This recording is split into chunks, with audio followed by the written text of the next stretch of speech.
Ay mga mare, eto nga palang mga kaganapan ko ay late na naman nga. Nung nakaraang linggo pa nga ito mga mare at ngayon kong lang nga ito na-edit at na-voice over. Tagan pa nga ito ng bagyo at suspended nga yung klase dito sa amin. Pero dahil wala na nga kaming mga kailangan dito sa kusina kaya ayan, napunta na ng palengke. Laman tayo masyadong malaking budget pero okay lang basta nga makaraos tayo at mayroon naman tayong pambalengke kahit paunti. Ang importante kasi mga mare ay okay na nga itong kasama ko at wala nang sakit. So anyways mga mare, balik na nga pala ako dito sa aking video. Ayan, ang dami ko na nga nasabi sa inyo. Mili nga lang pala ako dito ng konti ng sibuyas, bawang at saka ito. Napunta na nga dito sa bilya ng isda. Fast forward, nakauwi na nga ako dito ng bahay mga mare. At eto, aayusin ko na ngayon ang pamalengke ko. Man karamihan kumpara sa iba pero okay lang, at least nakakaraos. Siyempre mapapa-thank you Lord na nga lang tayo dahil hindi naman nga gaano tayo naapektuhan sa bagyo. Kung na nga isa-isay nito mga mare dahil napaka-county nga lang talaga yung 1,000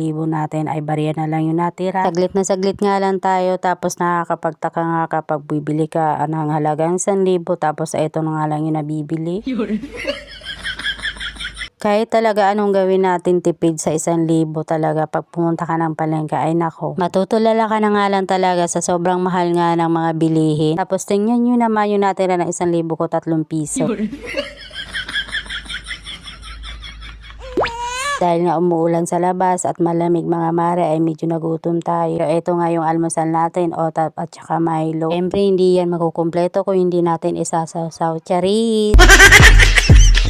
After ko naman pala dyan makapagpahinga mga mare, ito naman yung mga ganap ko. Ang dami ko nga palang tupiin kaya ito mag-uumpisa na ako sa pagtutupi. Tinangalan talaga ay may sampayan ako kasi kahit maulan mga mare ay meron nga ako dito na sasampayan sa loob sa may kusina. Kumbaga hindi na nga nahihirapan magpatuyo na mga sinampay kahit tag-ulan. Diba ikaw na nga yung naglaba tapos ito ikaw pa rin yung magtutupi. Minanggawaing bahay mga mare, medyo nakakatamad ka kapag nagtutupi at nakakaanto. Pero dahil nga nanay tayo, siyempre for the go.